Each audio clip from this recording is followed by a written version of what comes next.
ሰላም ዛሬ ማቀርብላችሁ ዘዊች የተባለውን ምርጥ ልብ አንጠልጣይ አክሽን ፊልም ሲሆን ስራችን ከተመቻችሁ ላይክ ብሎም ሰብስክራይብ በማድረግ የፊልም ማህበራችን ይቀላቀሉ። እስከ መጨረሻው አብራችሁን ቆዩ።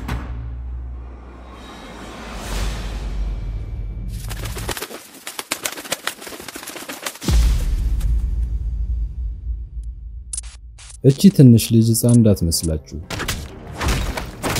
ኩጃዩ ትባላለች። 8 የተራቡ ውሾች ከቧት ብቻዋን ቆማለች። ምንም የፍርሃት ስሜት ሳይታይባት በደቂቃ ውስጥ በያዘችው ትንሽ እንጨት እነዚህን ውሾች አንድ ባንድ አጠፋቻቸው።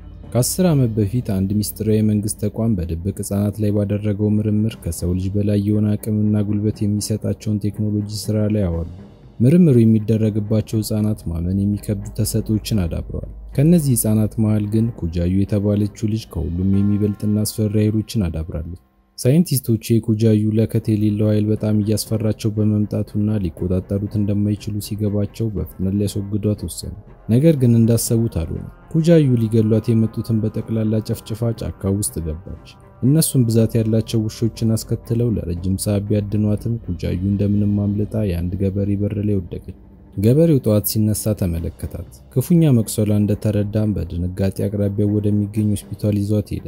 ሐኪሙ ምርመራውን ከጨረሰ በኋላ እንደምትተርፍ ሆኖም ጭንቅላቷ ላይ በደረሰው ግጭት ምክንያት ያሳለፈችውን ልትረሳ እንደምትችል ጥርጣሬውን ገለጸላቸው። ገበሬውና ባለቤቱ በጣም አዝነውላታል።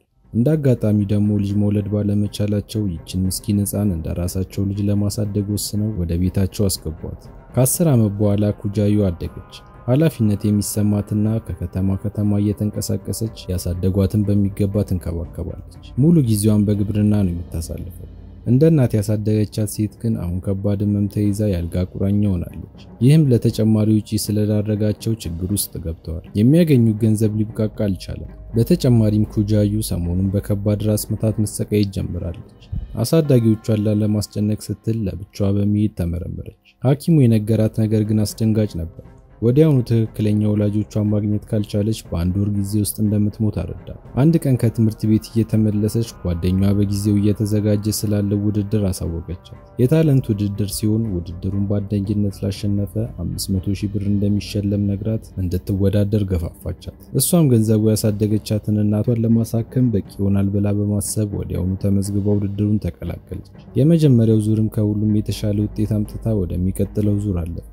ያላወቀችው ነገር ግን በማህበረሰቡ እይታ ውስጥ መግባቷ ለአመታት ሲፈልጓት የነበሩትን አካሎች ትኩረት መሳቧ ነበር። በዚህ ቀን ላይ ኩጃዩ ከጓደኛዋ ጋር በባቡር ወደ ውድድሩ እየሄዱ ይገኛል። ፊት ለፊታቸው አንድ ወጣት ተቀምጦ ወሬ ጀመረ። ስሙ ሜል እንደሚባል በመንገድ ራሱን አስተዋወቀ።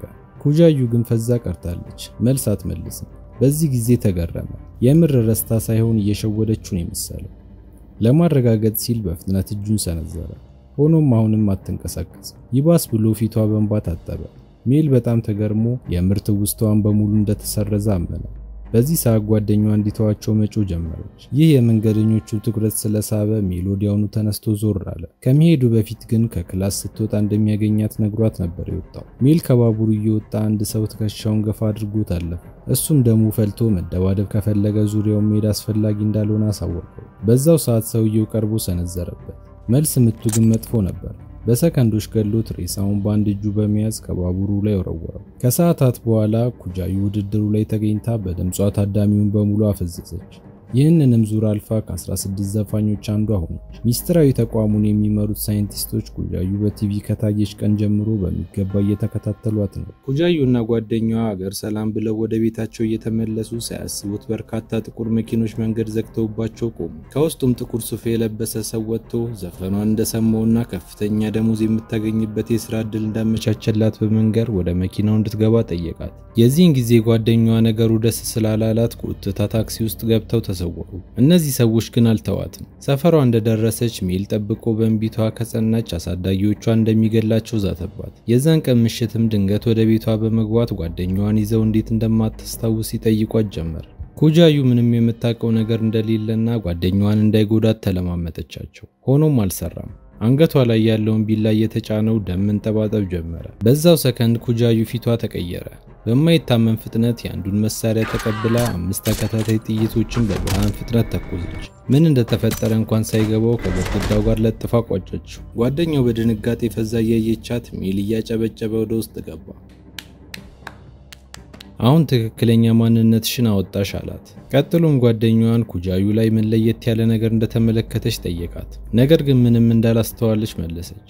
እሱም ኩጃዩ ካንቺ ጋር ስትጫወትና ሙሉ የቤቱን ስራ ስትሰራ እየዋለች ምንም ሳታጠና እንዴት ፈተናዎቿን ሁሉ እንደምትደፍን ጠየቃት። መልሷንም ሳይጠብቅ አይምሮዋ የትልቅ ምርምር ውጤት እንደሆነ አስረዳት። ኩጃዩ ምንም ነገር እንደማታስታውስ ገለጸች። በዚህ ሰዓት ነበር ሜል የተናደደው። ግንባሩ ላይ ያለውን ጠባሳ ገልጦ እያሳያት በልጅነቱ ስታመልጥ ሊይዛት ሲሞክር እንደዚህ እንዳደረገችው ነገራት። በመጨረሻም አሁን አብሯት ወደ ተቋሙ ካልሄደች አሳዳጊዎቿንና ጓደኛዋን በፍጥነት እንደሚገላቸው ዛተ። እሷም ምንም ጉዳት እንዲደርስባቸው ስላልፈለገች ተስማምታ ወደ ተቋሙ አብራው ሄደች። ገና እንደገባች እጇንና እግሯን ድብና አድርገው አሰሯት። ዶክተር ቤክ የተባለችው ተመራማሪ የምርምሯ ውጤት እስካሁን በህይወት መቆየቷ አስገርሟታል። ኩጃዩ ስለሚሉት ነገር ምንም እንደማታውቅ ልታስረዳቸው እየሞከረች ነበር። በዚህ ሰዓት ዶክተር ቤክ ለጠባቂዎቹ ምልክት እንደሰጠቻቸው አንገቷ ላይ በመርፌ ወጓት። እሷም ሁሉንም ነገር እንዳስታወሰች ነገረቻቸው። የዛን ጊዜ ኩጃዩ እንዳመለጠቻቸው ወዲያው ነበር ፍለጋቸውን ያቆሙት። በየቀኑ የሚሰጣትን መድኃኒት ሲቆም እንደምትሞት እርግጠኛ ነበሩ። ነገር ግን ከጠበቁት ውጪ ኩጃዩን በህይወት ቆየች። አሁን ላይ ግን የሞት አፋፍ ላይ ነበረች። ዶክተሯ ግን የራሷ የግል ወታደር ልታደርጋት ስለወሰነች ሌላ አይነት መርፌ እንድትወጋ በማድረግ ሙሉ ጤንነቷን መለሰችላት። ነገር ግን ከአንድ ወር በኋላ ተጨማሪ መድኃኒት መወጋት ይኖርባታል። ኩጃዩን ጤንነቷ መመለሱን እንዳረጋገጠች ፊቷ ላይ አስፈሪ ፈገግታ መታየት ጀመረ። ይህንን ሁሉ ሰዓት ምንም የረሳችው ነገር አልነበረም። የትወና ብቃቷን ተጠቅማ መድኃኒቱ እንዲወጓት ነበር አላማዋ። ሁሉም ባልጠበቁት መልኩ በመሸወዳቸው ተደናገጡ። ወደ ክፍሉ መንገድ እንደጀመሩ አይምሮዋን በመጠቀም እርስ በርስ የሚነጋገሩበትን ሬዲዮ በጠቅላላ ከጥቅም ውጭ አደረገች። ዶክተሯ በክፍሉ ውስጥ የተገጠመውን የእንቅልፍ ጭስ ለቀቀችባት። ሆኖም ኩጃዩን ከምንም ሳትቆጥረው ፈገግ እንዳለች በጭስ ውስጥ ተሰወረች። ዶክተር ቤክ የምትጨብጠውን አታለች። በዛው ቅጽበት ኩጃዩ ከኮርኒስ ውስጥ ወረደች። ሽጉጡን ደግናባት ያለፉትን 10 ዓመታት ስታድናት እንደነበረ ገለጸችላት። ሆኖም በምንም መልኩ መገኛዋን ማወቅ ባለመቻሏ ነበር የታለንት ውድድሩን ለመሳተፍ የወሰነችው። እንዳሰበችውም ሮጠው ወጥመዷ ውስጥ ገብተዋል። አሁን ከዶክተር ቤክ የምትፈልገው ለረጅም ዓመታት ሊያኖራት የሚችል መድኃኒቶችን ነው።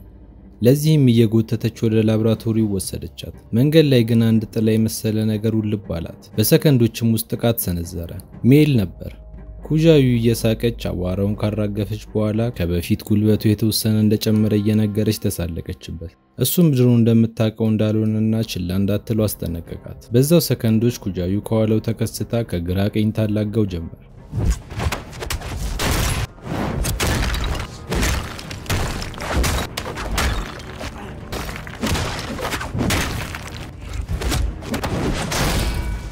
በጣም ከመረጋጋቷ የተነሳ ቡጢዋን ትታ በጥፊ ከግራ ቀኝ ታጣፈው ጀመር። ሜን ግን እጅ መስጠት አልፈለገም። ጸቡ ቀጠለ።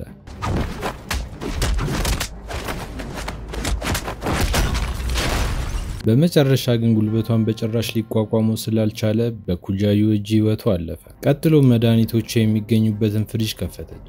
ውስጡ የነበሩትን 6 መርፌዎች ይዛ ከቦታው ተሰወረች። ቀጥታም ሄደችው አሳዳጊዎቿ ቤት ነበር። አንዱን መርፌ ከሰጠችው በኋላ መፍትሄ እስክታገኝ ድረስ ይህንን መርፌ 8 ቦታ ከፍሎ በወር አንድ ጊዜ እንዲወጋት መክራ ወደ ውጭ ወጣች። ውጭም ላይ ጓደኛዋን በመስኮት አየቻት። ከተሰናበተቻት በኋላ ለራሳቸው ደህንነት ስትል የብቻዋን ጉዞ ጀመረች። በሚቀጥለው ቀን ኩጃዩ የዶክተር ቤክ እህት ጋር ነበር የሄደችው። እሷም እንደ እህቷ ተመሳሳይ ምርምር የምታደርግበት ተቋም አላት። ኩጃዩን ምን አይነት ውድመት አድርሳ እንደመጣች ከተመለከተች በኋላ በፍርሃት ተውጣለች። ለዚህም የሚያስፈልጋትን መርፌዎች በሙሉ ሰጥታት በሰላም እንድትወጣ ጠየቀቻት። በዚህ ሰዓት ነበር ቦዲጋርዷ መታ ልታጠቃት የሞከረችው። እሷም ጫፏን ከነካቻት ጭንቅላቷ እንደምታፈነዳት ነግራት ከቢሮአቸው ወጣች። በሌላ ትዕይንት አንዲት ግራ የተጋባች ሕፃን እንመለከታለን። የት እንዳለችና እዚህ እንዴት እንደተገኘች አጣቅም። አካባቢው የነበሩት እንስሶች በሙሉ ሞተዋል። ይህችም ልጅ እንደ ኩጃዩ አይነት ኃይል አላት። ስሟም አርኳን ይባላል። የእናቷ ድምጽ ከርቀት ስትጠራት ይሰማታል። ሆኖም አቅጣጫውን መለየት አልቻለችም። በዛው ቅጽበት አንድ ውሻ ሊያጠቃት ወደ እሷ ተወረወረ። ትዕይንቱ ወደ ኋላ ይወስደናል። ሁለት ጓደኛሞች በአንድ አውቶቡስ እየሄዱ ሄድፎን ያደረገችው እንዳረገዘች ለጓደኛዋ ትነግራታለች። ነገር ግን ለማንም ትንፍሽ እንዳትል ቃል አስገባቻት። ይህንን እያወሩ ባለበት ሰዓት ድንገት አውቶቡሱ ጭር ወዳለ ቦታ ታጠፈ። በዛው ቅጽበት አውቶቡሱ በጭስ ተሞልቶ ማስክ ያደረጉ ግለሰቦች ወደ ውስጥ ገቡ። ሁሉም ራሳቸውን ስተው ነበር። እነሱም ነፍሰ ጡሯን ይዘው ተሰወሩ። ልጅቷ ራሷን ከሳተችበት ስትነቃ ዶክተር ቤክ ፊት ለፊቷ ተቀምጣ አገኘቻት። ይቺ ልጅ የኩጃዩንና የአርኳን እናት ነች። በዜናው ላይ የአንድ ትምህርት ቤት ባስ በደረሰበት የመገልበጥ አደጋ ተሳፋሪዎቹ በጠቅላላ ህይወታቸው እንዳለፈ እያተተ ይገኛል። ዜናው እንደሰማች በጣም አዝና ለምን ወደዚህ እንዳመጧት ጠየቀቻት። በተጨማሪም ነፍሰ ጡር ስለሆነች እንዲለቋት ለመነቻት። ዶክተር ቤክም እንደምታውቅና በተጨማሪም መንታ ህፃናት እንደምትወልድ አሳወቀቻት። እንደተወለዱም በሳይንስ ምርምር ታግዘው አደገኛ ሰዎች እንደሚሆኑ አስረዳቻት። ልጅቱ ግን ስለምታወራው ነገር ምንም የገባት አትመስልም። ፊልም ወደ አሁኑ ጊዜ መልሰናል። አርኳን የተባለችው ልጅ የምትሰማውን ድምጽ እየተከተለች አንድ አስፋልት ላይ ደረሰች። በአካባቢው የሚያልፍ መኪና ለትንሽ ሳታት። እሷ ግን ምንም የማምለጥ ሙከራ አልሞከረችም። መኪናው ወደ ኋላ ተመልሶ ልጅቷን በጥንቃቄ አንድ ጊዜ ቃኛት። መኪናው ውስጥ ያሉት ዘራፊዎች ነበሩ። ወዲያውኑ አርኳንን ወደ መኪናው አስገብተው መንገዳቸውን ቀጠሉ።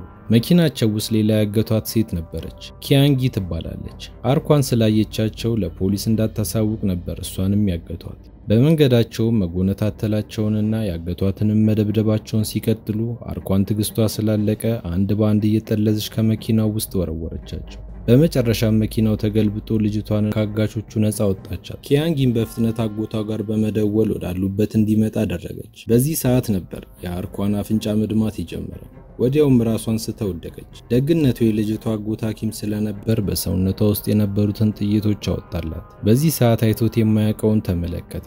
የአርኳን ሰውነት ራሱን እየጠገነ ነበር። ሆኖም የሚጠጣው መጠጥ አቃሽቶት ነው የመሰለው። በሌላ ትዕይንት ዩንጆ የተባለች ወታደር በደም የተጥለቀለቀ ላብራቶሪ ውስጥ እናያለን። አንድ የሳይንስ ሙከራ የሚደረግበት ላብራቶሪ ውስጥ ያሉትን በሙሉ ጨርሳለች። ይህንን የምታደርገውም በዶክተር ቤክ ትዕዛዝ ነበር። ከዚህ ላብራቶሪም በእድል የተረፈችው አርኳን ብቻ ነበረች። ዩንጆ ብቻዋን አልነበረችም። ከባልደረባዋ ጋር ሆነው በዶክተር ቤክ ትዕዛዝ ብዙ ይመራመሩባቸው የነበሩትን ህፃናት አስወግደዋል። የደረሱበትን ለማሳወቅ ወደ ዶክተር ቤክ ስትሄድ እሷም ሌላ ስራ አዘዘቻት። ኩጃዩን በቅርቡ ቢሮ መታ እንዳስፈራራቻት ገለጸችላት። ሆኖም በህይወት ለመቆየት መድኃኒታቸው ስለሚያስፈልጋት እሷ ምንም አታመጣም ብላ ነው የምታስበው። ሆኖም እህቷ አርኳን ግን ምንም አይነት ድክመት የላትም። ስለዚህም እንደምንም አርኳንን አግኝታ እንድታስወግዳት አዘዘቻት። በተጨማሪም አርኳን ያለችበትን የሚጠቁም ጂፒኤስ ሰጠቻት። በዚህ ሰዓት እሷ ግን ምንም የምታውቀው ነገር የለም። አዲስ የተዋወቀቻቸው ቤተሰብ ውስጥ ሆና ድንገት ከፍተኛ ራስ ምታት ተሰማት። የእናቷ ጥሪ ማይምሮዋ ውስጥ አቃጨለ። ብዙም ሳይቆይ ቀደም ሲል ኪያንጊ ያገቷት ዘራፊዎች አሁን ቁጥራቸውን ጨምረው ወደ ቤቱ መጡ። ኪያንጊ ጠመንጃዋን አቀባብላ ብትወጣም በጉልበት በልጧት ጠመንጃዋን በመቀበል በቁጥጥራቸው ስር አዋሏት። በዛው ቅጽበት ከርቀት አንድ ነገር ተመለከተች። አይኗን ተከትለው ሁሉም ቀና ሲሉ የቤቱ ጣራ ላይ አርኳን ቀጥ ብላ ቆማ ቁልቁል እያየቻቸው ነበር።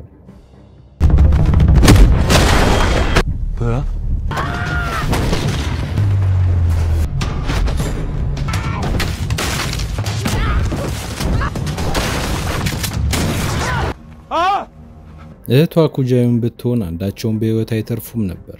አርኳን ግን እንደ እህቷ ደም ይጠማት ስላልሆነች መሪያቸውን እንዲያመልጥ እድል ሰጠችው። ሆኖም መሪው ግን በዚህ አላቆመም። በሚቀጥለው ቀን የኪያንጊ አጎት ብቻውን ሲሆን ጠብቀው እየደበደቡ የአርኳን ማንነትና ፍጥረቷ ምን እንደሆነ እንዲናገር አስገደዱት። ምንም የሚያውቀው ነገር እንደሌለ ሲረዱም ጣቱን ቆርጠው ለቀቁት። ብዙም ሳይቆይ ግን ሁለት ወታደሮች ድንገት ተከስተው ጋርዶቹን ገለው ብቻውን አስቀሩት። የአርኳን አይነት ኃይል እንዳላቸው በመረዳቱ የሚሉትን በሙሉ እሺ ብሎ መስማት ጀመረ።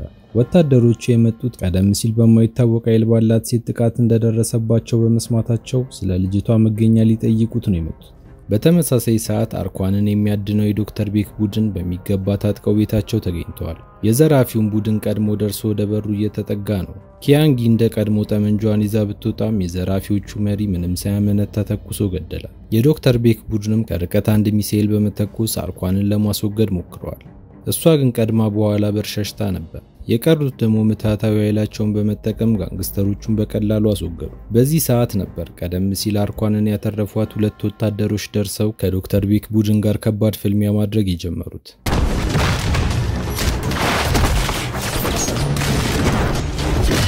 ከአታካች ፍልሚያ በኋላ የዶክተር ቤክ ወታደሮች ኃይላቸው ከፍተኛ መሆኑን ተረዱ። ለዚህም የኪያንጊ ወንድም እንዲያመልጥ አዘዘችው። ከወደቀበት ሳይነሳ ግን የዘራፊዎቹ መሪ ተኩሶ ገደለው። በዛው ቅጽበት አርኳን ጫካ ውስጥ ሆና የሆነ ስሜት ተሰማት። ጓደኞቿ አደጋ ውስጥ መሆናቸው ሲገባት ወደ ኋላ ተመለሰች። ወዲያውኑ ግን አንድ ሴት ሁለት ቢላ ይዛ በብርሃን ፍጥነት ተወረወረችው።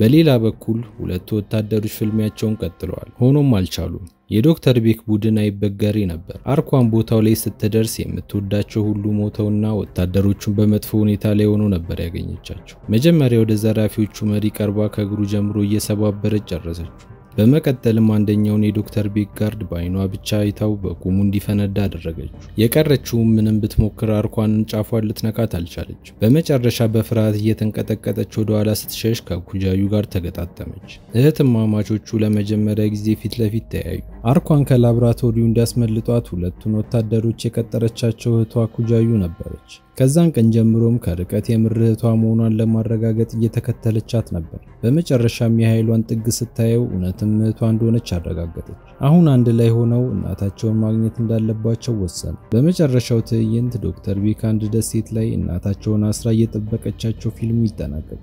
እስከ መጨረሻው ስለተከታተላችሁኝ አመሰግናለሁ። ምንም አይነት ሐሳብና አስተያየት ካሉት ኮሜንት ላይ ለማስቀመጥ ወደ ኋላ ይበሉ። ቪዲዮውን ላይክ እና ሰብስክራይብ በማድረግ ያበረታቱን።